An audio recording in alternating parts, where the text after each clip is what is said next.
Zone.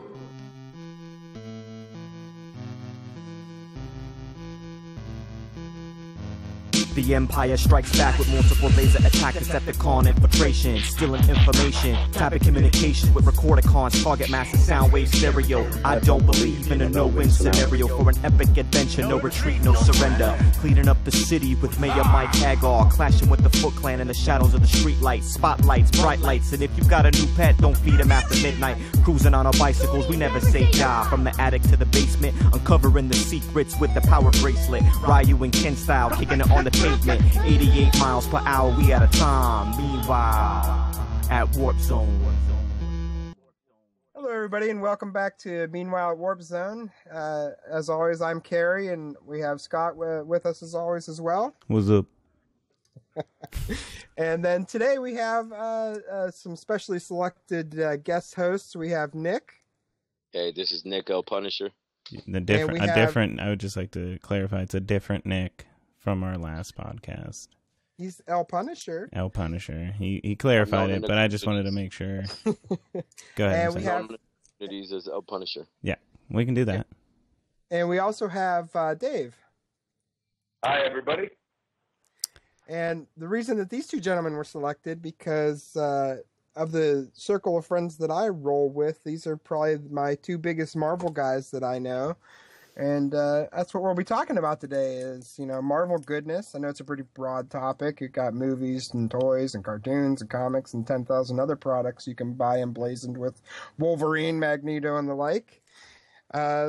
Scott, did you have anything that you wanted to roll into before we proceed? I thought we'd do another interview questions to find out who we are and who these new guys are. Over the years, I mean, we've all watched movies, and we're like, that was awful. And especially when it's something that it's like maybe a character or something like that you really loved, or a story or based off a book or whatever, something that you really loved, and you were like, oh man, I could have crushed that movie. Those guys were awful.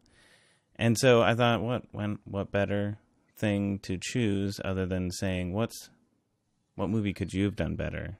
I have a movie that I always thought I've hated. I thought it could have been done better.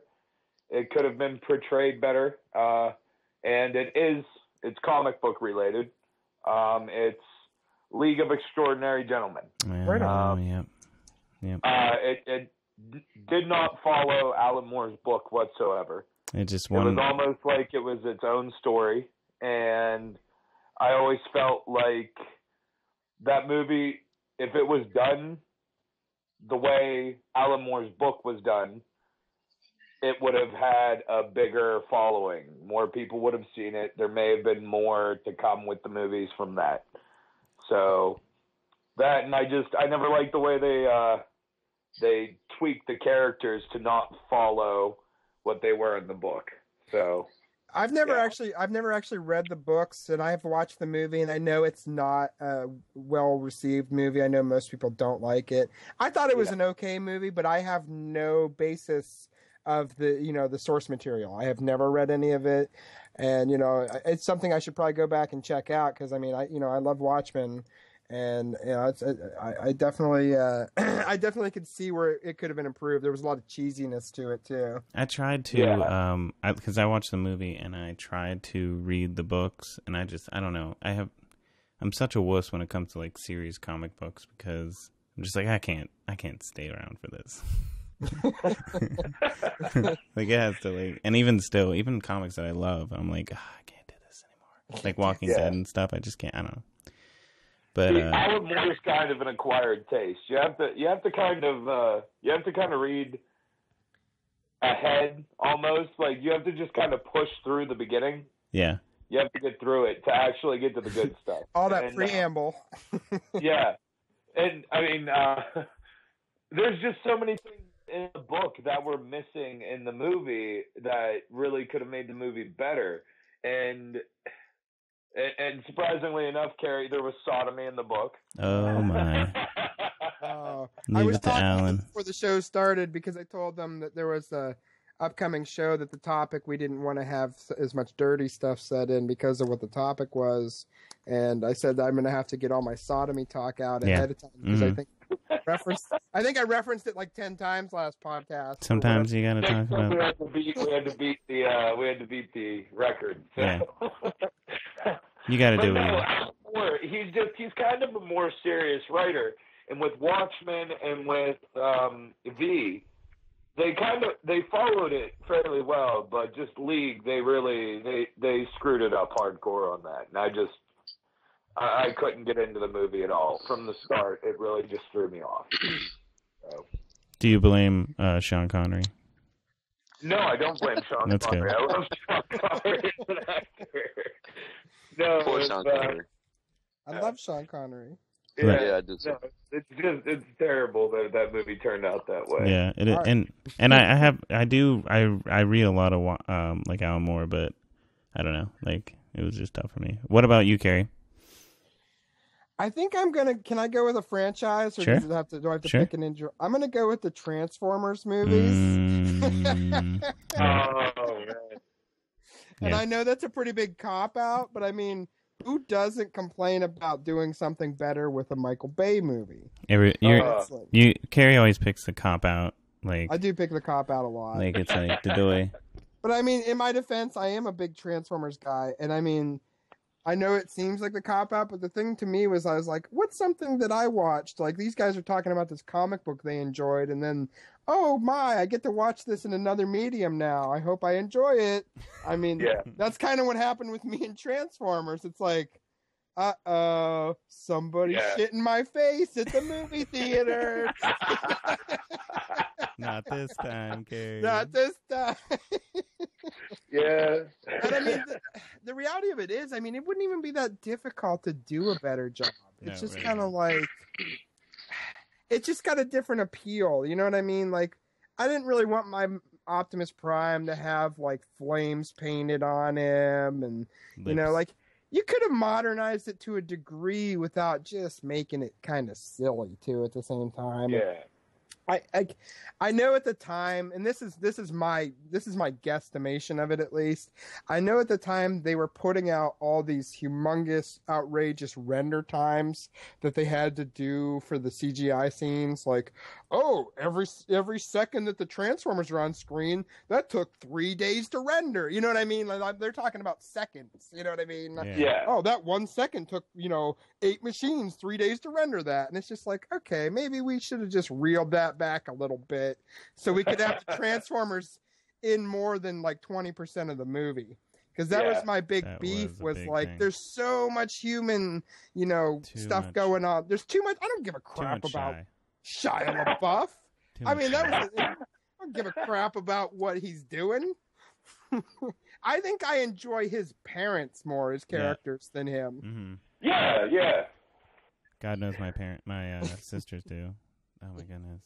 They're like, But I mean, and that's the thing is like, I've honestly, I found a little more enjoyment in some of the sequels, and not overall, but just like certain like robot representation. You know what I mean? It's like, okay, that was a cool version of so and so, and it's like I can handle that. But as a whole, there's just it's awful. It's like Yep. we went to see the new one, and I think it's like.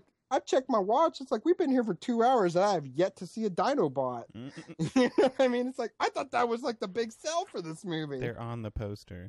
They're on the poster. We forgot to tell you that the render time is so high that it's still rendering and it's going to be ready for the Blu-ray. Yeah. But it's You know how gonna look good. They release video games that are incomplete, and when you put them in, they have to patch immediately. That's what they're going to do with movies from now on. It's going to be like a frame not found sections of it that'll be on the Blu-ray, but not in theaters. Just like a grip holding like a plastic cutout of Optimus Prime. He's like he starts moving it like all fancy. Like he's Can moving I ask it. you something? What's that? I said, can I ask you something? You sure can. Now, as a big Transformers fan like you are, do you want the franchise to just die where it's at, or would you rather them to keep limping along? I would rather have what I can get than nothing at all. Okay. Yes, I agree. Because I have a lot of friends who are Transformers fans, and they're just like, no, I want it to die, and I would love for them to start fresh and like maybe 5 years or so, something like that. I mean, I would be more than happy with a reboot, Just but reboot it right away. and I'm fine with that as well. I would just, I mean, and the only reason you would need a reboot is if you wanted to kind of change the vision, like the way it looks and stuff like that. Like otherwise, you could just do different storylines. But I mean, I'm more than happy to have, you know, a reboot and somebody else handle the property. But the way I look at it is, even if you don't enjoy a modern incarnation of something you enjoy, it keeps the property alive. Period. Yeah. Like you draw in a younger audience. Maybe they like flamed up Optimus Prime. You know, I know there's a ton of kids that like that stuff, and like. And you know what happens a lot of times? That's like that's the gateway drug of toys. You know what I mean? It's like, I got these terrible movie ones. Man, look at these original ones. They're so much nicer. Yeah. That's what keeps your type of business alive. Is stuff like that. Yeah. Oh, it's like I want a Beast Wars It's like movie. cigarette marketing the children. Oh man, Beast Wars. I want a Beast Wars movie, Carrie. I see. I'm not a big Beast Wars guy. I have an appreciation for it, but it's not. Oh man, dude! I'm telling you, my Transformers isn't even the original show as much. It's all about the '86 movie for me, man. That's as a kid, because I didn't have like good cable or anything, but I had access to that movie. Watched it 300 times probably. Yep. As disturbing as it was, I watched it over and over and over again and cried when Optimus died. But I guess what mine would be, and I'm sure everybody knows it, is Max Payne with Mark Wahlberg. I have not watched it.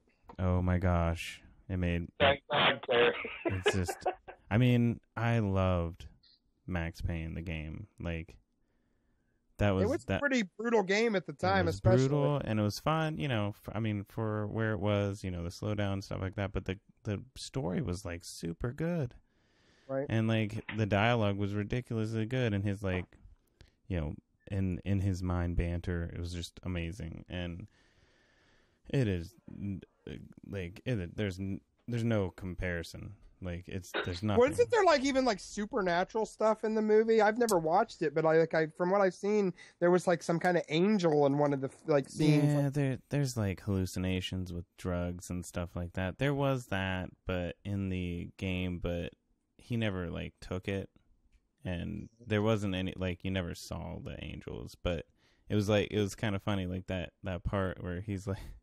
He's all effed up, and he's like, and it's like close to the end, and he's got to take down the big guys, and he's like, I'm gonna shoot up, and that like makes him better, and so he goes and just starts killing people in just boring ways. But regardless, it was. What do you think of the casting? How are you with the lead there? I thought they really could. They would have been just fine with the actual voice actor, because the voice actor. His voice was just awesome. Like, it was so down, dirty, gritty. Down, dirty, gritty. And I looked at pictures. I'm like, this guy would have been fine. I mean, he doesn't need to act good or anything. He just has to. Well, I mean, he knows how to act to be the character. Yeah. I mean, he is the character. Yes. In all of them, in every single Max Payne, he was the character. And like, and you didn't. I mean, that would have saved you like a ton of money right there instead of paying Mark Wahlberg to suck it up, you know. And even like the release that they made on DVD was they tried to like make the violence there more violence. So whenever like people got shot, they added all this computer generated blood. And like there's one point where he's beating up Chris O'Donnell, and he's like wailing on him, and he's in the dark, and all you see is all this blood splattering everywhere, and it's all, you know, computer generated. And then he pulls him into the light, and it's like he's got like one little trickle of blood coming out of his nose, and that's like it.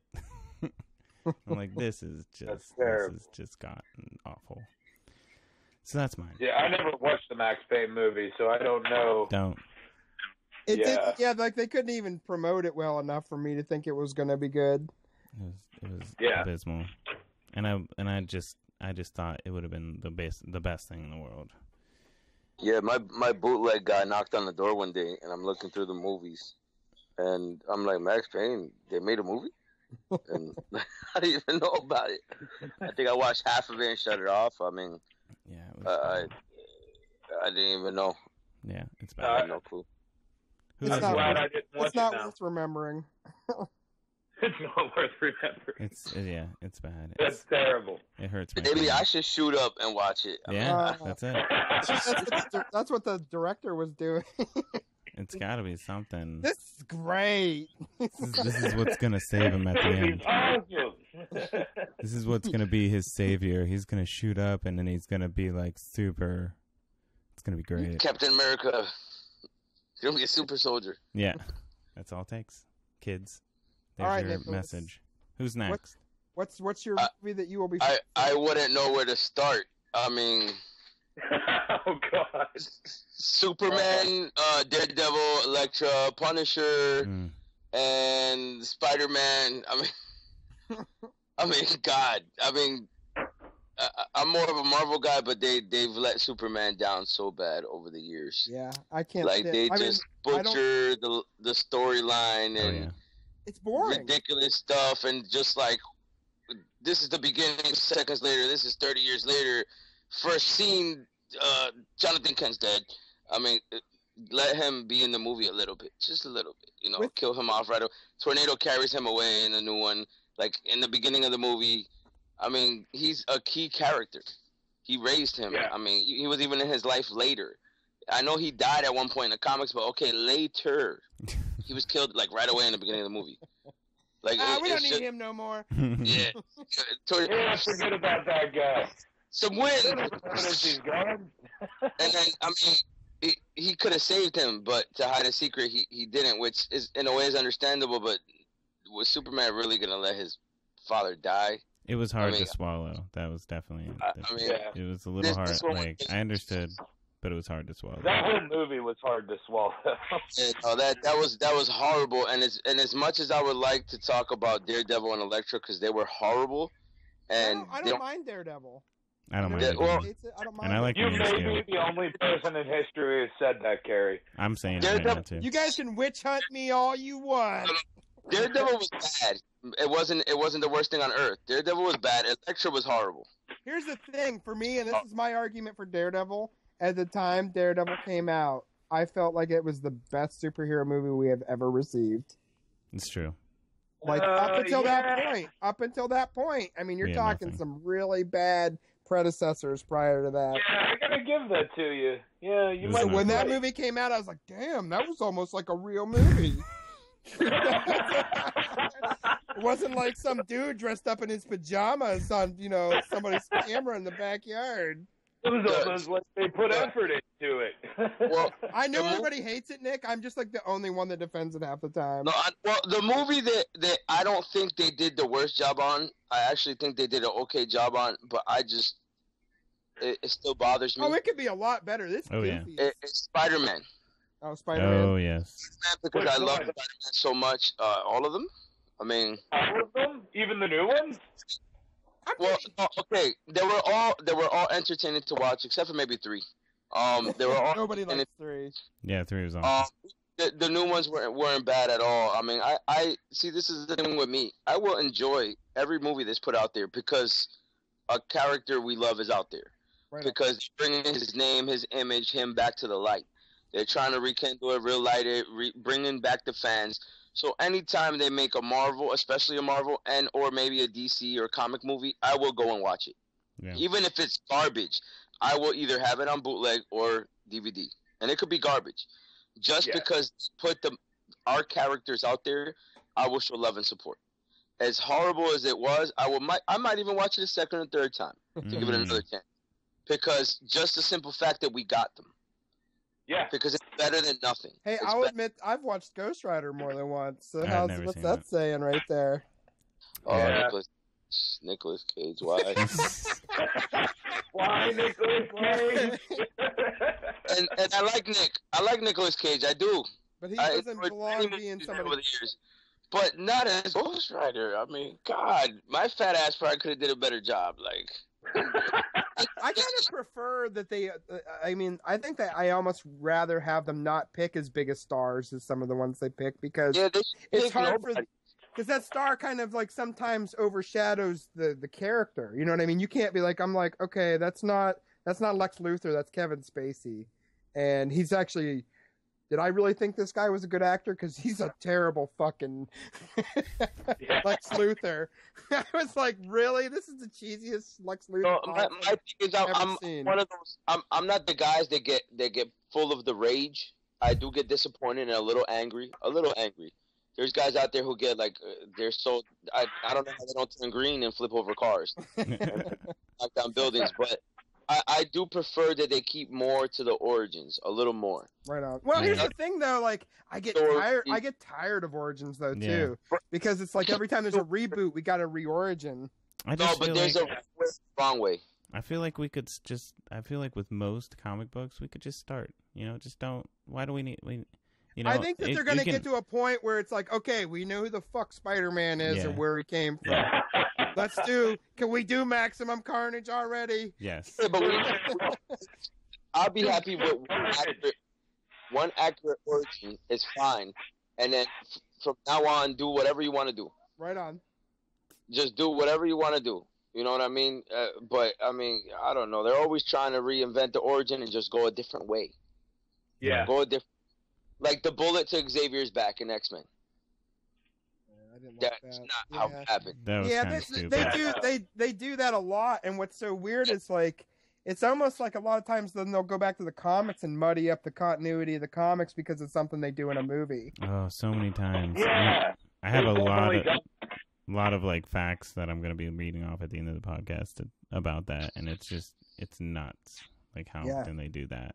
They've done it a lot. Like they'll completely rewrite somebody's story. You know what I mean? Like, oh my god! And try to like he said, like in the comics, I believe somebody named Satan or something like that. Like, isn't it something? I thought it was devil related. That actually, it's like a very minor character that actually causes Xavier's injury, isn't it? I'm looking this up. Do it. It's like somebody that nobody even knows who this character is.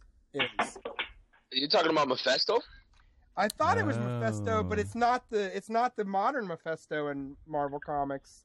It's somebody that's like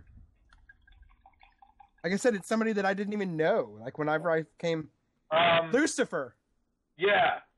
An alien. It says in a strange town near the Himalayas, Xavier encounters an alien calling himself Lucifer, the advanced scout for an invasion by his race, and foils his plans. In retaliation, Lucifer drops a huge stone block on Xavier, crippling his legs. Yeah. I knew it was some minor character like that. You know? Yeah, I knew it was a minor character. I couldn't remember who it was. And I have no idea who Lucifer is. Yeah, he there didn't go are anywhere. so many people in the Marvel Universe claiming to be the devil, Lucifer, whoever. It's hard to keep track, Carrie. It So, is. yeah. It's so convoluted right now. Blackheart. Yeah. Wild.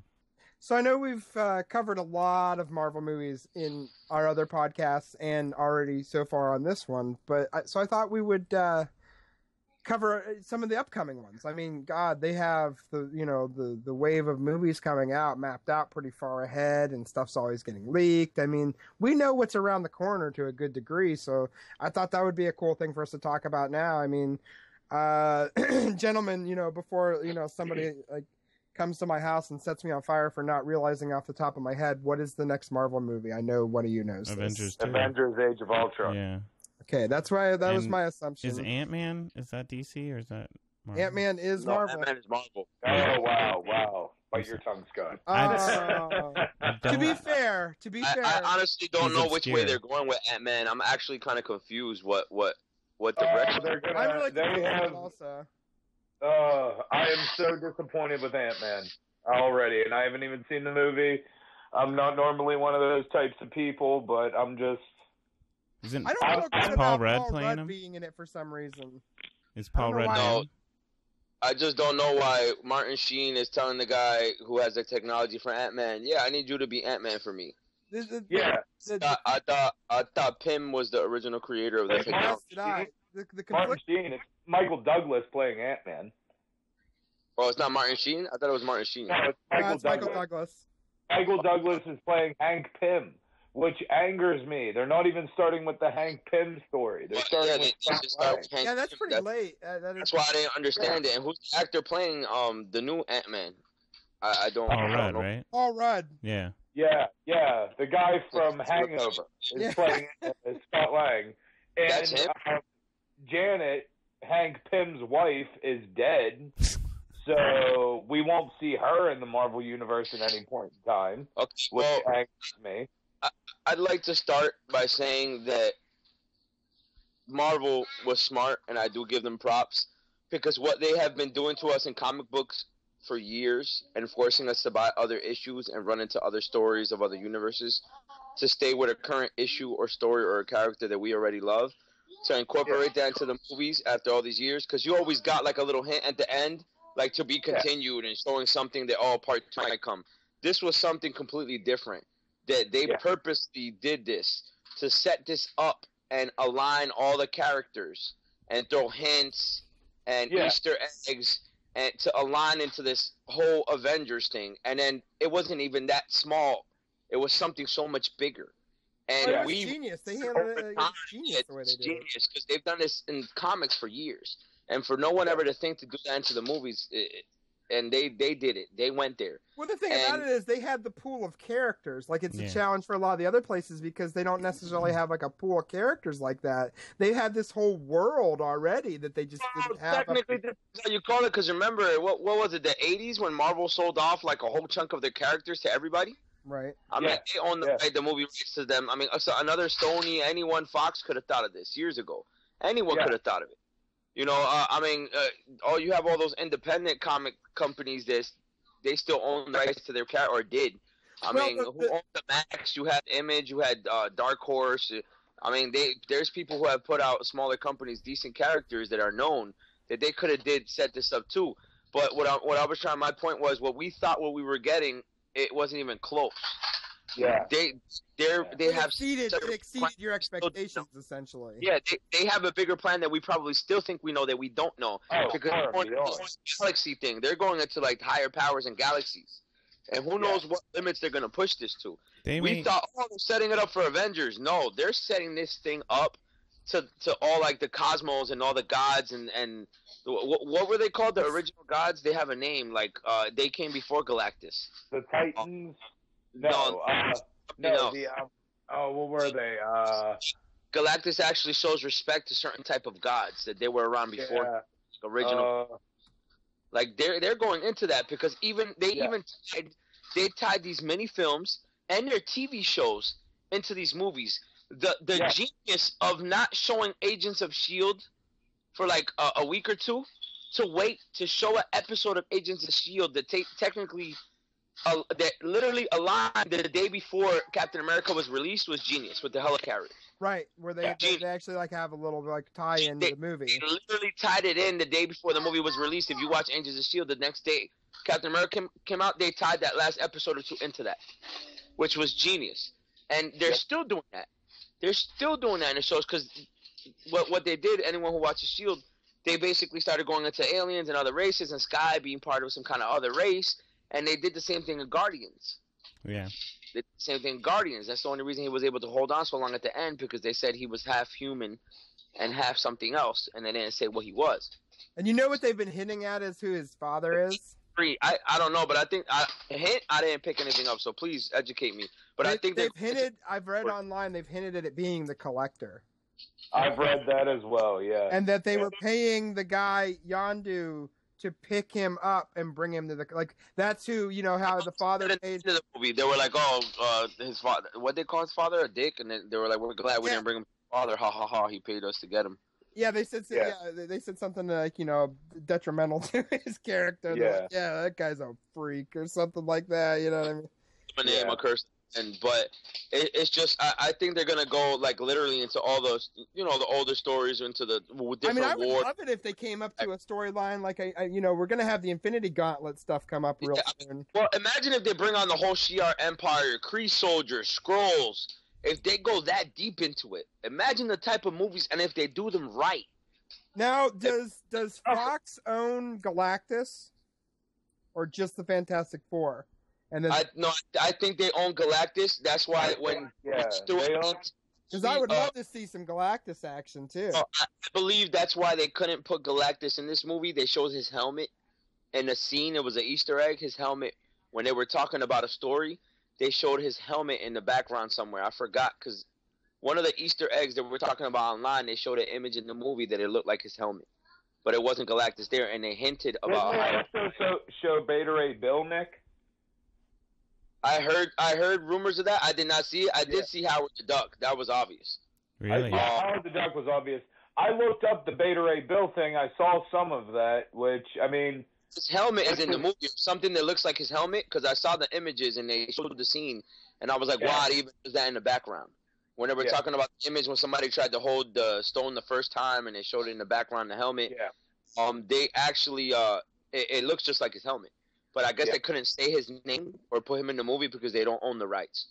Yeah. So they were trying to hint towards him. That way they didn't get any legal action towards I really wish these guys would start playing nice and just share some rights here, like unleash a couple characters back and forth.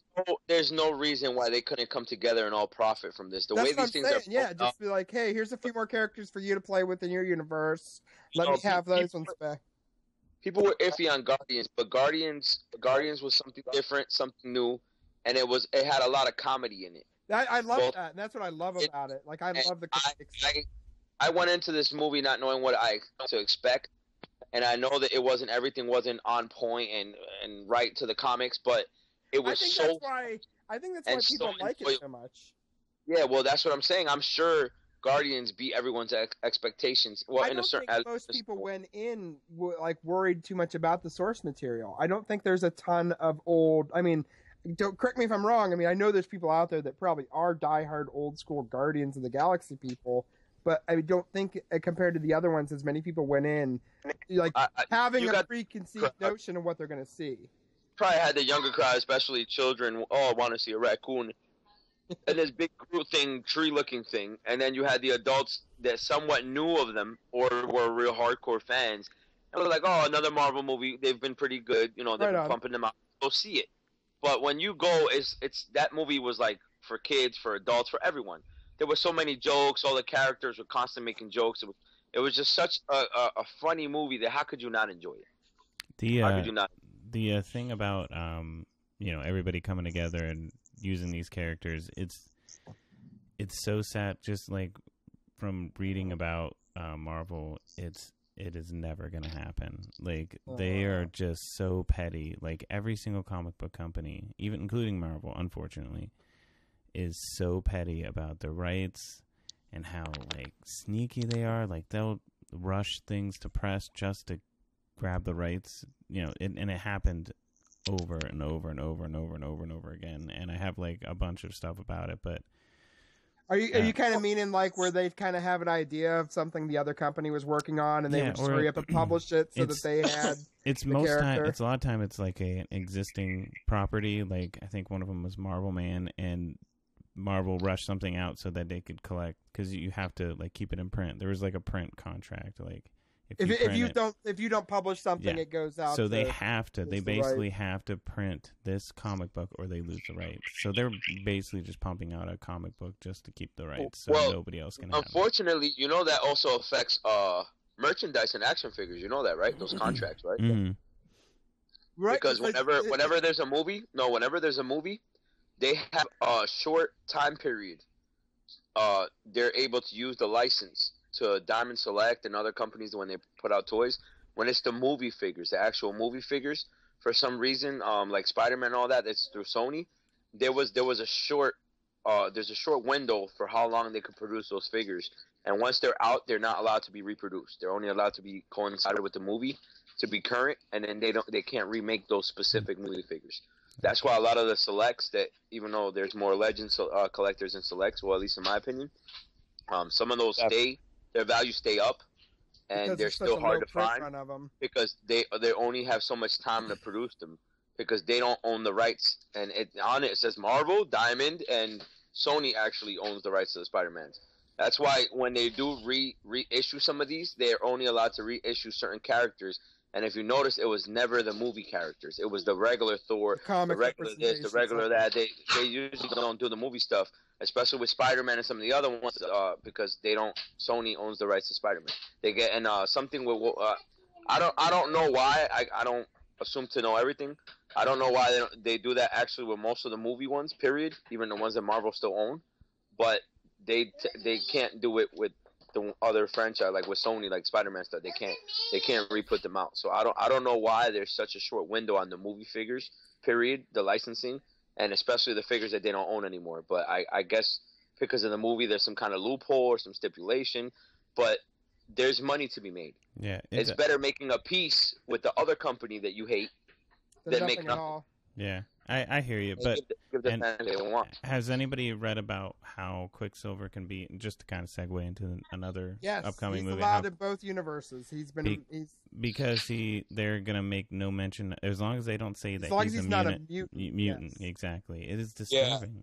Well, the Scarlet Witch will be in it as well. Like yeah, and they can't. They basically make up. As long as they're not mutants, they're allowed to have it. And they can't be like birthed by what's his name? Magneto. Yeah, that's why they're having Baron von Strucker have them as like almost like DNA altered. Yeah, they were acting like they were using what was it, power from the Tesseract to manipulate them and powers to make them the way they are. Yeah. Am I mistaken that an Olsen plays Scarlet Witch? Like one of the Olsen twins' younger siblings plays the Scarlet Witch? I don't know. I didn't see that. I did not look into who was playing Scarlet. Okay, if it's one of their other siblings, I can let that go. If it would have been one of the Olsen sisters, I would have had to hang up right now. And right. No, if it was when I heard that, I thought it was one of the Olsen twins. I would leave the country. I will go to somewhere that doesn't have cable or movie theaters. Cyrus is playing Scarlet Witch. Who is it? It's Elizabeth Olsen. Is she related? Well, it's not Michelle Tanner, so I can live with it. She is. She's a younger sister. Yes, it is an Olsen. It's like having a Culkin in your movie. But it's not one of the legit Olsen sisters, like it's not one of the twins. It is not Michelle from Full House. She's younger. I heard John Stamos is playing the Vision. Who's gonna be Joey? when was an Avenger with a puppet? Woodchuck, the Woodchuck puppet. The Woodchuck is gonna come and join the team. He's gonna be the one to defeat Ultron. Yeah, Bob Saget's Ultron. You know what I love about Bob Saget? What? It's like I remember him as a kid on that, on Full House, and how like Disney of a dad he was. And then you hear him do a stand-up. He's like, cocksucker this, and, like, every word out of his mouth is the most filthy thing you've ever heard. Yeah, it is.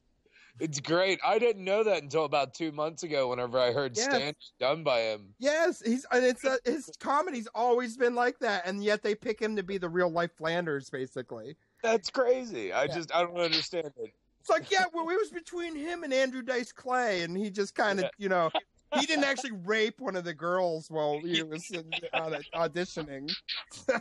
We went with him. They could have got Bill Cosby, but right. But I'm looking forward to the Ant-Man movie. I don't know about you, Nick. I mean, again, I will always watch any movie that comes out. The only problem I have is they're not going to have Ant-Man in the Avengers. That's going to bother me. That's going to bother me. All of the above will bother me, but I will still watch it and enjoy the movies to a certain extent. Yeah, I'll still watch it, but it's just it's really kind of one of those thorns in my side that I'll remember as I'm watching the movie. Now, just to point out to you, Scott, because I know that you're not as familiar with that character, Henry Pym is Hank. Is Ant-Man in the comics, and Ant-Man and Giant Man are actually the same person. Well, actually, he's been multiple characters over the years. Multiples, yeah. Those are like the two main ones, though. Well, yeah, that's what he's famous for. I know there's subsets, but just like he can shrink himself down, he can make himself large. I guess I'm gonna be Giant Man this month. I feel like being big for a while, and then I'm gonna be a little fellow again. But then he was also a villain for a while, known as Yellow Jacket. Yes. Oh my God. And that's who the villain is in the movie. And how confusing is that? That's horribly confusing. It's the same person. No, I thought in one version of the comics. I don't think it was the original. someone actually stole his technology and became Yellow Jacket. It was a thief, kind of bank robber or something. And see, I thought they thought had that, but then when they basically unmasked or found out, it turned out to be Hank himself. I thought was the reveal to that. I thought, yeah, at one point that did happen where Hank Pym was revealed as Yellow Jacket, but I know what Nick's talking about. At one point, there was somebody else who actually stole the Yellow Jacket and took up the mantle costume and took up the mantle and became a villain again after Hank Pym had done it because they thought it was Hank Pym again. I see. It turns out to be Hank, Ultron. are you drinking again? Yeah, pretty Ultron. much. Are you shooting up again? Are you shooting up, dressing up as a villain and fighting us? Yeah. Are you shooting up? Were you watching Max Payne? Oh, watching Max Payne. Don't direct movies on heroin. I think this Ant-Man movie's, it's going to be a good movie, but it's just going to be confusing. Well, that's the other confusing part for everybody that's not as familiar with the character. They have Henry Pym playing the guy giving the equipment to Paul Rudd, who is Ant-Man. Michael Douglas. Michael Douglas. What did I say? I don't know. I didn't say his name. Okay. Hank Pym. Yeah. Yeah. And like that, I mean, that's very confusing because unless I'm mistaken, there's never been like a handoff. Like it's always been Henry Pym created the technology and he was the person. There wasn't like, oh, there's this old dude that's given me the, the role of the character and now I'm the character. I don't know if that's changed over the years, but my recollection. No, it's not on anything. Fit to Scott Lang at one point. Scott Lang became Ant-Man. And I mean, is that who Paul Rudd is playing? Does anybody know if that? Paul Rudd is playing Scott Lang. Okay.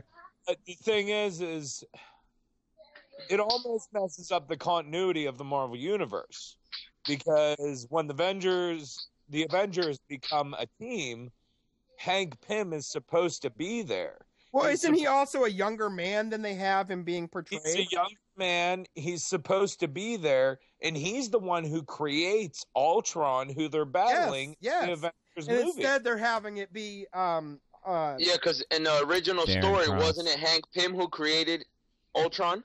Yeah. And then later they made it to Tony Stark. Yeah, they're having... And then that's the story that blew up and it became more famous and sold more comics. So that from that day forward, they kept going with the whole Stark thing. Because in Age of Ultron, they're still blaming Tony. Yep. Yeah. They're blaming Tony for creating him. Yes. Because somebody turned to him and said something to him in one of the previews. This is your fault or something. This all happened because of you, and I think they fought or something. Yeah. And it was actually Hank Pym who created him originally. Yes. So unless they're going to do what they did with X-Men and somebody went back and passed and erased the whole movie. Because, in the X-Men, that whole movie... and X-Men, all they did was erase X-Men 3. Like, that's exactly what they did. Like, we're going to just erase... It was the only movie I didn't direct... What was his name? Because this guy directed all of them but X-Men 3. So, like, he got to do this one again. Oh, well, you know what? I'm deleting the other movie. People to do the third one. They need to go back in time and erase Wolverine Origins. That's what they need to do. They need to just wipe that one off the map. That's a whole movie that I could spend a whole podcast on. You don't like Baraka Deadpool? What? Oh man, Baraka Deadpool? Yeah, Baraka with his little. Like Baraka for Mortal Kombat. That's what they decided Deadpool was going to be in that movie. Ridiculous. No, that was their travesty of a train wreck they tried to pass off as the Merc with the mouth. I see you wrote your synopsis for this character Deadpool, and you just took a shit on this piece of paper. Yeah. That's what happened. The Merc with the mouth, his mouth was so closed so he couldn't talk. Yeah, right? I mean, that didn't make any sense. Hey, let's give him laser eyes. Let's give him laser eyes. What if he shoots lasers out of his eyes? You know what else would be really cool? If you could teleport. Let's do that. Not with any kind of technology, just like because he can do it. Yeah. You know what? Hey, you know this character everybody loves? Nah, we're going to fucking mess them all up. Where did you get the blade arms? Fuck, I was playing Mortal Kombat 2 like yesterday, and it just seemed kind of cool. It's popped out. Yeah, we just want to send a lot of people to counseling. You know, we just want to destroy one of the favorite characters. We have the power. We can do it. We can do it. We'll do what we want. Make little children cry. I like how Oh, We're they. gonna make children and grown men cry. I like how Yeah. his biggest attribute is his mouth, and that was the thing that they immediately dispose of. They do make a joke exactly. about it. I Yeah, think it's Stryker stupid. says something about like he doesn't need to talk or something like that. I don't know. It still But doesn't yeah. give them. It's still stupid. stupid. Yeah. It just seems like it's like, what was the reasoning behind it? Like yeah, he needs to have his mouth sewn shut. Like that. They didn't want to pay Ryan Reynolds any more than they had to. Yeah, so- right. They're like, we got to explain why we're out of money for paying this guy. We're paying him Yeah. per line, so we have to really cut Yeah. down. That just I'm waiting And for the I like Ryan Reynolds, man. I like Ryan Reynolds. fixes it. I think he's a perfect Deadpool. Yeah, Yes. it could have been a great Deadpool. Green Lantern, no, I don't know why they did that. DC was on crack, but heroin again. Shitty Green Lantern, great Deadpool. Yeah, So what's going on with that test footage they put out for Deadpool? They're gonna make a movie. It's gonna be PG-13. Well, Well, apparently that was that trailer even PG-13? No, that The was in the trailer- trailer. by what I read was that trailer that got kind of famous like 2 years ago, and then again a year ago, and now recently again, it's already like 2 years old or 3 years old. Was a independent studio. Yeah, They they wanted just made to it. prove that we Yeah. deserve good Deadpool, and we can do it. And they tried to do that not only to spark the whole Deadpool movie / franchise. Excuse me. They wanted to be able to do it. What was that? I said, are you sure you're not drinking? You're hiccuping. I was trying not to eat while we spoke, but she made me tacos, and I shoved one down my throat, and now I keep hiccuping. I He's got eating barely fried chicken shirtless, Carrie. I knew he was. I know. tacos and a Speedo. Oh Oh, my. man. No, but they did that to prove a point that we need the movie and that they can handle it, and they were trying to get either funding or someone to sign them on, and I don't know what happened because the trailer is definitely about 2 years old, if not longer. We do I'm know- pretty sure they got funding because I read Yeah. about it, and then they were talking about how it was gonna be PG-13, and the guy was like Yeah. defending it, which I understand. I mean, I understand it has Well, to be. We want money. That's his Yeah. defense. Ryan Reynolds in an interview, and he announced that he was playing Deadpool. He said it's in production. Yeah, it's happening. So See, I Yeah. thought at one point too that Reynolds had said that he was going to make a stand that he wouldn't do it unless it was R. I guess that I unless I'm crazy, I recall reading something about Reynolds only wanting to be. I think signed I on the did budget too. I because it don't was know. R-rated. I don't know. Yeah. But I'm Well, pretty sure. I don't know. There's a Think of lot it- of stuff going around out there. Because look, Thomas Jane supposedly funded that short film that he did to Really? prove that he could give the fans the Punisher that they deserve, and that little short film was actually awesome. You know what? I'm not even aware of this. Yeah, I didn't hear about Yeah, it. that short film was awesome. I mean, better than anything they ever did. How do you guys Punisher- feel about the Punisher movies? Oh, they could have definitely did a better job. And let's not talk about London one. Let's make believe it never existed. Oh. Wait, what'd you say, Nick? Why are you hating on Dolph Lundgren? I said they Did could have you did a better say- job. And let's talk about the Dolph London one. Let's make believe it never existed. That disturbed He's me as a Nick child. in the sewer. He's like, ask Nick in the sewer like I'm the Punisher. And I love the Punisher. I love He's it. one of my favorite characters of all time. He's awesome. Poor little Nick's like, why is he naked? I don't understand. In the, like, Eddie, like just sitting in the sewer naked. Like, you know what kind of diseases you could probably get just sitting in the sewer naked? He's an angry dude, Nick. That's why he's so angry. You know what I mean? Sorry, Goddamn crotch is always itching from this sewer. sewer, but bullets are flying at him. But please, God, Mr. Punisher, don't catch anything while you're sitting in the sewer. He was like getting ready to fight. Like he had to like amp himself up mentally. So I'm gonna strip naked and just sit on some like sewage, like while it's rolling by. It's not a Dolph Lundgren movie without his ass somewhere around Yeah. there. Like, that's Let's just agree that Thomas Jane Punisher was the best, Nick. Oh yes, it was. And I enjoyed Warzone, but something about the Thomas Jane one really. Yeah, Warzone Different. was good. I think they could have got a better Punisher, better, Well, They if could've you've even- seen that short film, man, that was awesome. That short film that he took part in was I never- awesome. It was like 10 minutes long, and it was great. You can find it on YouTube. I don't know what the proper description is to look it up. If you probably put, I think Thomas Jane short film or Thomas Jane Punisher, it'll come up. I mean, that short film, it was maybe 10 minutes, and it was awesome. And he apparently funded it and had some people come together to try and give another run at the Punisher, and was hoping that they would try another movie and get him to do it. And I don't know if it was before Warzone or after Warzone, but it's a nice trailer. I have still not watched Warzone. Don't watch Warzone because it was excruciatingly violent, but it was just awful. But well, I think again, killing off because if you read the original Punisher comics, if you legitly read them, Micro is a key character. Yeah. Yeah. Micro, the key character in the 80s, like all his original run, what was it, like 120 something issues, or 20 something or 70 something. Micro was in. It was 170 something. Yeah. Like even in the miniseries, the Marvel Spotlight, you know, well, I don't know if he was in the Spotlight. All his original issues, Micro was the one that helped him get his gun, his info, built his vans for him. Micro was like his right hand man. Yeah. And Warzone came, like they were telling the story again, and then boom, dead. Boom, dead. Dead. Yeah. I think like, maybe they just feel like they need some like expendable characters, and they just pick the wrong one. You killed the man's family. Yeah. You killed the man's family, and you showed it in Warzone. Like his family was dead. He was crying about it, reminiscing, like, "Oh, let's just kill his biggest asset that he has in the history of Punisher." You know, right away in the first movie, like with this guy from the HBO Rome, Ray Stevenson or whatever. You know, like I never see the point of killing a key family member, friend, character, girlfriend, ally, or enemy right away in the first movie, especially within the first like 15 minutes. That makes no sense. Person in the second movie, the third movie if you must. But in the first movie, when you're rebooting or doing a period, why are you gonna kill off like their teacher, their right hand man in the first movie? Like, it doesn't make sense. Or in the first couple of minutes. At least wait till the last scene of the movie and kill that person. Well, it makes for good drama. It makes for good drama, and it's a plot point. They have to put these to people beyond the normal comic book reader. You know, it's not just us going to see these movies anymore as quote nerds.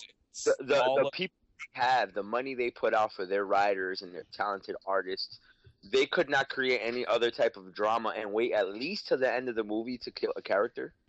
They could, but they already have these other characters readily at hand. Why not? I mean, but the way they normally kill them too is kind of ridiculous. Instead of you kill a character, a key character is dramatic. Okay, I'll give you that. But you don't let Superman who could fly witness his father get wished away by some wind. Like, how about don't get me wrong. I agree with you, Nick. I agree with you 100%. I don't think we should be killing off these characters like this, but there's reasoning behind why they do it. But at least have a better method of death. Like, he choked on a grape. I wasn't there. Shit. They could have saved him. Some wind scooped up his dad when he could fly and like has the power of gods and killed him. Like, it could have been an explosion set by LexCorp. And he didn't catch it quick enough, and then that was tragic. That's acceptable. Superman did not know there was some C4. He couldn't smell it. He's not a dog. X blew sign up, and Jonathan Kent happened to be there, and he's mourning. Fine. That's dramatic. But it's a tornado. No, son. Don't show your powers. Bye. I'm dead. Since we're talking about comics and superheroes and, movies and everything, what do you think about the price increase in comic books after movies are coming out? I mean, I've been thinking about this past couple weeks. Like, I saw Rocket Raccoon's first appearance, and it's tripled in price in the past, like... Oh, that's I think that's good. I think that, because if anything needs a resurgence is the comic industry. They really do. The value of that stuff is so low, it's just sad. Yeah. Yeah. So when something stirs it up, I mean... you can look at it both ways. I mean, it sucks whenever something like that goes up for the people that were already collecting it, and you have those. Let's talk about current events. Hulkbuster. There's no reason why that figure should be $100. There's no reason. Yes, it's all hype. It's the movie movies hype. Come out, all this stuff goes up, but the problem is it'll go up. Going up is one thing. Rape is another. Yeah. That's what Katie does. Sodomy. How is that acceptable? I had to work on That's not. If he's a $40 figure and now he's like 55, 60, maybe. Yeah. Even 65. Well, 100? like Dave said, the comic book tripled. I mean, the same goes with the figures a lot of times. It does. And that's the thing, like I was saying, whenever the comic books and the figures raise like that, they're going to hit, a downward trend right after the popularity. Be happy that the value goes up, because you know what, I just told somebody the other day, because they're always surprised whenever they think something is contrary to what they believe it to be. Somebody was like, oh yeah, you better get those up because the movies are going out, and stuff like that. And they were talking about Ninja Turtles at the time. And I was like, yeah, they go up briefly, but then a lot of the other properties like Turtle Toys are really down right now. And it's because of the movie, because it gets saturated. Like the market, everybody's like, oh, movie's out, got to sell them. Now, back to Dave's main point. I expect that, Dave. I expect some things to even double, not just go up slightly, double. But 4 times, 5 times, 6 times, 10 times the value, I think that's ridiculous. I personally won't pay it. If other people want to, that's fine. Now, when the retailers take advantage and see they're doing good with the figures and these movies, and they were $16.99 about a year and a half ago, then they're $18.99, now they're $21.99, $22.99. Most common Marvel figures and DC have gone up from anywhere from 14 and 16 to into the mid-20s now, and they're gonna stay up there, because now I think the new ones are supposed to be like 24. So every 6 months or so, you get another $1 or $2 increase in the last 2 years. Yeah, that's ridiculous. Yeah, when the quality hasn't improved either, it's actually gone down. At all. They're reused like in the 90s. They're reusing the molds more than ever now, because they don't want to keep making specific molds. Remember in the 90s, all the women were the same. Psylocke, Elektra, everyone, they were just painted red, purple. Yeah. And I noticed that Toxin figure that I had recently, he's got boots instead of feet. Yeah. Like it should just be like bare feet. He's got boots. That's from the Sabretooth figure that was made for the Wolverine wave. Remember that Wolverine wave? But look what they did now with the new Anti-Venom. It's Toxin, repainted white and black. That's all it is. It's Toxin. It's an already bad figure made more insulting. Yeah. I mean, so now they're staying with 2 or 3 basic male molds and female molds. Okay, so they're saving money by not making different molds and sculpts, right? But they're going to eventually bite the hand that feeds them if they don't step their game. Their applications are not getting any better at all. I don't know, though. Have you seen some of the new head sculpts that have been coming out? The head sculpt is the only thing they're doing different. But what I'm saying is they're using the same bodies, the same paints. The applications are not any better. The only thing they're doing different is the head sculpts. And then some of them they're not. Because Radioactive Man, Luke Cage, and a whole bunch of other figures are the same dude. Yeah, but listen to me. That's the thing that baffles me. They're putting more accessories in the figures than they have in the past. In the past 2 years. With the imports. They're trying to compete with the imports. Exactly. And they're doing better head sculpts than they have in the past couple years. Why can't they up their game with the body molds? Maybe that's where they're trying to save their money from the increase in the other quality. Yeah, but they're not making multiple body molds either anymore. They literally have like a larger male mold, a smaller male mold, maybe one in the middle, and the same thing with the female. They're only doing 2 or 3 basic molds from now on, and then doing the sculpts, the head sculpts. Hasbro realizes Hasbro's not stupid. They're a major corporation. They have to realize that a big part of their market is collectors, and they have to realize if they give us a better product, we'll be willing to pay a little bit more money. Yeah, definitely. Why wouldn't they do that? Why wouldn't they give us that? That is beyond me. That's the part I don't get. I mean, they have to be on these forums watching what we say. They do. And they know. They know. It's still all about the bottom dollar, the bottom line. Well, that was back to my point, Dave. Like, they're reusing all the molds now, the last couple of waves. They're reusing the shit out of these molds, right? Different head sculpts. Some of them are awesome. Some of their head sculpts have definitely gotten 100 times better. And then they'll just give us a piece of crap like Toxin. Okay? Yeah. But the problem is the paint apps are not getting any better. The bodies are being reused. We're only getting new head sculpts. Now we're getting some new accessories. And the price is increasing. Since we've talked about movies a lot, we've touched on figures quite a bit sporadically throughout. So I wanted to make sure we saved just a little bit of time for cartoons. I was going to have you guys just real quick tell me Because I know, I've seen both your collections. You guys have an arsenal of Marvel toys. If you had to pick one Marvel figure or toy, what would it be? Like, if you had to just slash and burn the rest of them, you could only keep one. Oh, what man. would be the one you save? And that's the thing. I'm going to make it real bad. You have to pick one and then burn the rest of them in front of him. Like, I picked you, guy. You're not in the fire with them. So whoever wants to start. Do you want to go first, Nick? No, definitely not, because I have no clue. I know who mine will be. Do it. My masked face-off Captain America Legends figure. Right on. Yeah. Now, what? Tell me why. There's a lot of Captain Americas out there. That's a very specific one. Like, what is it about him that I need to keep him? Well, that particular figure is the best Captain America figure they've ever created. Yes, I agree on that. Best Captain America. The nicest one. It's got the best articulation.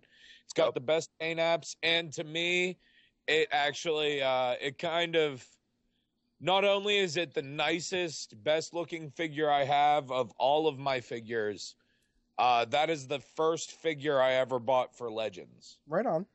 I found that figure at a flea market, still sealed in the package for $3. Nice. And it goes for roughly $100 in package. Right So, on. yeah. It's a nice find. Yeah, it was a nice find. I didn't know at the time that I had found something like that, but I opened it up, and that's what caused my passion for Legends, and I've never let it out of my sight ever since. I would literally throw all my other figures in a pyre before I would get rid of that one.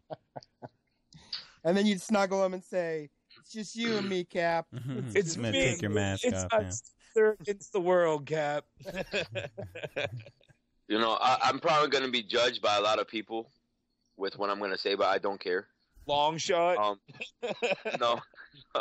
Claw. No, I get it.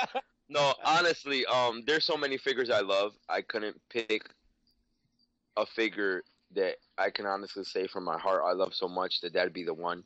I can't answer your question the way you want me to answer it, but my two hardest figures that took me forever to obtain, that I wanted for so long, and I would break my head and try to find a way to come up with the money in one shot or trade for it, and was always out of my reach until recently, and I got both of them recently, was the light McFarlane Spider-Man. That is one of the holy grails of Marvel collecting. Even though McFarlane Spider-Mans are a big deal. Yeah, but the light one, which the dark one is more accurate, actually, to the comic book. But the light one is the one that's loved more than anyone. It's the one that goes in box still sometimes $400. I never had owned one. A lot of figures out there that are rare I've owned, and I've traded or sold or broke and didn't care until now. And I'm like, why did I do that? But that McFarlane Spider-Man and Giant Man were the two figures that eluded me for so long. I never owned until recently. And I actually got to watch. I got to watch Nick build this Giant Man because I made him do it on camera. Yeah. I got all the pieces, and most of them were in the box. I got most of the figures actually in the line on card. Maybe two figures were loose, but I got the pieces with them. And I opened them. Carrie actually helped me open most of the figures, and we built it together in the store. And those are the two figures that eluded me for so long, which Giant Man at one point you could have got one for $120, but to dump $120 at once can be tough. I know that, just like there's like a billion mediums that all this stuff's represented in, another one I wanted to touch upon was cartoons, because, before the big budget movies, that was your next best representation after the comics. Mm-hmm.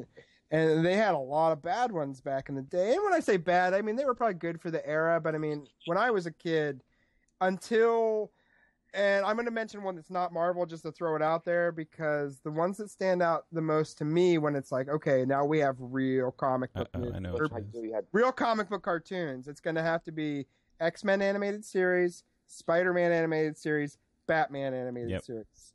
Those three cartoons were like, this is the real deal. This is a real medium. This is an awesome story to be told, and we're going to do it well. That's the whole. They did Iron Man and a few other ones too.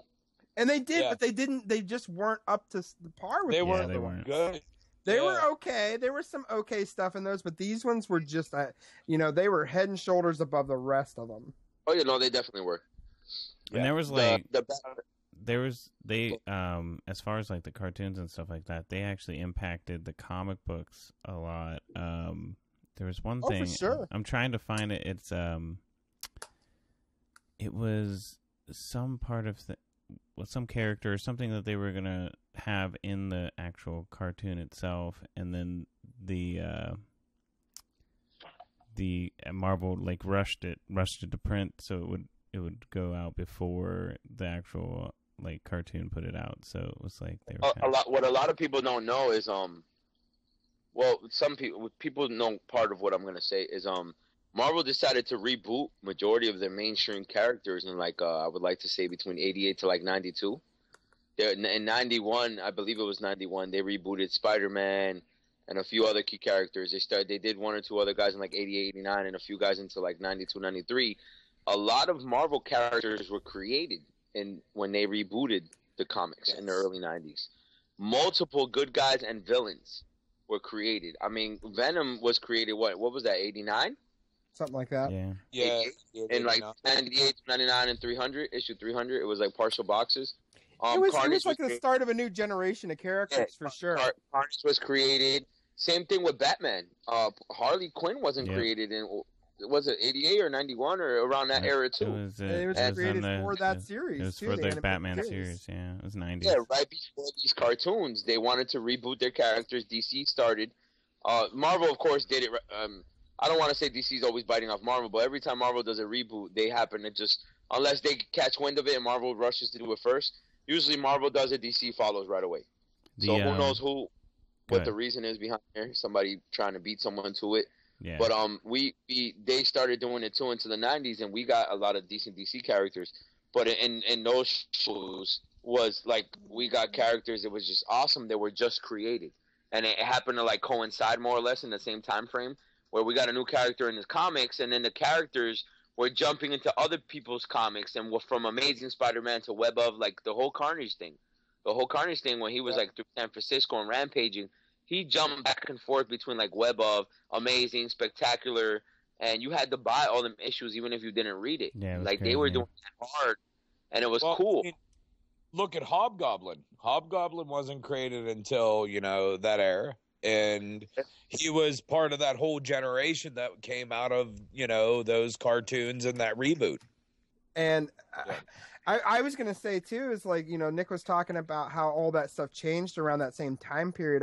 For me, I guess that would be like them almost making it our generation of characters. You know what I mean? Like every once in a while, they kind of revision those characters to kind of fit for a new generation. And I mean, like that was when, like, that you have the Jim Lee representation of X-Men and stuff like that, too. And that's my representation of X-Men. You know what I mean? Me too. When I think about that, that's what I think of. That's what those characters are represented by in my mind. And honestly, that era is where I got into comics more, because like comics were kind of a thing for me here and there up until like those cartoons came out. But after those cartoons came out, that just shot me right over the edge into like, man, I gotta start checking this stuff out. You know what I mean? That was the thing. Anyone who's around our age, maybe a little younger, a little older, that read, like, there's a lot of people like us that read a little, but knew the characters, favored them, maybe collected some cards. There was cartoons that were out before we were born of these characters. Yeah. I started collecting the X-Men comic books, and I'm talking, when I collected it, I picked up every series, every offshoot, and I did that from the time the animated cartoon came out until I was a senior in high school. I collected X-Men from that. Yes, I have that complete run from then. Wow, that's pretty good. I mean, Spider-Man the animated series was my first introduction to any Spider-Man character you could think of. I mean, I did not know who Blade, Morbius, Electro, Shocker, anybody was until I had watched that cartoon, and I went out and I got the comic books after I saw that cartoon. And they did a great job representing all those characters. They really No, they did. That's the best part. You could watch those cartoons and you weren't you weren't picking up the comic book and feeling lost. You were picking up the comic book and going, "Oh, I saw that character on TV. Right. I can get into these books." And there was a good That was one of my correlation favorite between parts. the two. Anyone who was somewhat interested in these worlds already and started picking up these new rebooted comics, and then they released the animated series, it was like you were hooked on crack. Yeah. Like you Yeah. couldn't stray away. Yeah. It's when that theme song came on, which is my ringtone. And it's like it was such a strong kick and kicks off so strong. You're like, what is that? It did have a really powerful. X-Men running and charging. You see like Wolverine slashing his claws, Jean Grey with her kinetic psychic powers, Professor Xavier, same thing, touching his head, Magneto like all angry, like energy around his arm. Oh. I'm And really then all of a excited sudden- that I actually remember the first time I watched the show because I was at my friend's house and I was all like, all right, man, we got to check this out. This is going to be great. You know what I mean? I'm like telling him like, and he wasn't as excited about it as I was. And I'm sitting there and that theme song comes on, like you said, and that badass intro and they're fighting sentinels and all that. And it ends and I'm like, wow, that was the greatest thing I've ever seen. And my friend's just like, eh. You know what I mean? And I'm just like, That's where you this just slap. changed my life. Yeah. Then slap at the end was one of the best parts because you were like, oh, especially the first time until you saw it, you're like, oh my god, because you see the good guys on one side, the bad guys on the other, and they're charging at each other. You're like, oh, like you're about to see a scene from Right, 300. you get to see when all the preview in that just by that Yeah. intro of the characters that are going to be on the show. Yes. They really did Sorry. make sure to like include people too, like include like so many characters. And And I was so glad to see That's Juggernaut, true. especially. That Yeah. was the best, man. The Spider-Man animated series and the X-Men, they had such a strong run and did so well because they did it the right way. They Mhm. included so many people. They went into it. It was almost like a soap And opera. they did like big characters and like niche Yeah. more like what do you call it, loved characters? You know what I Yeah. mean? It wasn't just all the popular ones. There was other ones in there that it's like, this is maybe somebody's favorite character. It's not quite in the top 10 of the villains list. You know what I mean? Yeah. What are their name? Morlocks? Morlocks. Yeah, like a lot. You think a lot of people really like, knew I who could they have gave were. a crap less about the Morlocks until they came out in the show, and even then I was like, they're all right. But I was like, a bunch of ugly people that don't got no good powers. I was like, Let's talk about Kazar and Zoran. Like I've never been a big fan of the Savage Land. I never liked Savage Land storyline. Man. Solo, and they lost their powers. Magneto didn't have his powers, and Xavier, he was but he walking could up the mountain. walk. He could walk too. Because back then he lost his powers because his mutant powers got so strong he lost the ability to walk. It overwhelmed his body, and he lost his ability to walk in the cartoons, in the Jim Lee cartoons. So all of a sudden he was on his island, and then who was behind it? Who's this guy? You kept seeing the red eyes and the laugh, ha ha ha ha ha. You're like, who's that? It's awesome. And then you see him in his blue armor with this like fancy cape. Like you're like, what the hell? It's got white face. You're like, I don't understand, but it's awesome. Like, who is he? He's so evil. Mr. Sinister. Yeah, it was great. It was great, man, and a lot of it was accurate to the comics. So You know we what I learned- thought was funny from the cartoon? I was like, man, I think Mr. Sinister is going to rape Cyclops. He is really excited about that guy. Angry. Because he was like stalkery with him. He Because, was. like, yeah, you remember that? Like, he was always like creeping on him. And it's like, man, he is going to rape Cyclops. Every episode, Cyclops was there. You were looking for Mr. Sinister, like poking his head around the corner. It's like, Looking- man, you know you're not supposed to be within like 50 yards of me, Sinister. So says my restraining order. I've had a lot of fun talking about Marvel, and of course, it's one of those topics that we could dedicate the whole show to Marvel and never cover, all the things that we could talk about. And We did just dedicate a whole show. well, I'm sorry, I mean show, not episode. I don't know if you were here, I mean, like, Carrie. our Oh, show like the is whole- about, oh, I like, gotcha. okay, now, meanwhile, Warp Zone is only about Marvel, and we Okay, can I got you. ever cover it. Episode, Scott, not show, episode. Okay.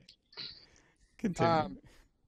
But anyway, Well, we touched on a lot. We got out of Marvel. We went into DC. We went into definitely- books. I mean, We it's always touched on a lot. when you're talking about something that big, it's going to spill over just because it's affected and influenced and has influenced other things, and it's just it's there's a lot of great stuff that have come from it. And in my opinion, this might be a very bold statement, but I mean, Marvel is as big, you know, today in the influence of fiction as somebody like Tolkien was, you know, many decades ago. And I mean, that might sound, you know, ridiculous to some people, but to me, I mean, I think that the effect may be even more widespread. And I think it's going to, you know, it's going to only grow and be a crazier, bigger behemoth of a thing. And hopefully they keep going in the right direction. I mean, they've actually put a lot of care into it, and they show that they actually give a crap about, you know, the way these characters are represented. And I think as long as they keep doing that, it's going to, you know, go nowhere but up. I hope 100 years from now, people are still reading Spider-Man. I hope so as well. And I'll be sad if they don't. It'll be like he's one of my favorite characters. 100 years from now, they'll be like, and apparently they believed in this Spider-Man 100 years ago. He was real. He was real. He lived in the streets of New York. New York. He was a scientist that for some reason, instead of making money via science, he did it with photography. Freelance photography. But I want to thank you both for being on the show. I knew that you guys would be great to be on here. I mean, you're both passionate about Marvel, and you know, I knew you'd enjoy speaking to it. So Thank you for having me, Kerry. Right on. And please, you know, after listening to this, you know, check us out on our website, warpzoneonline.com, our Facebook, our Twitter.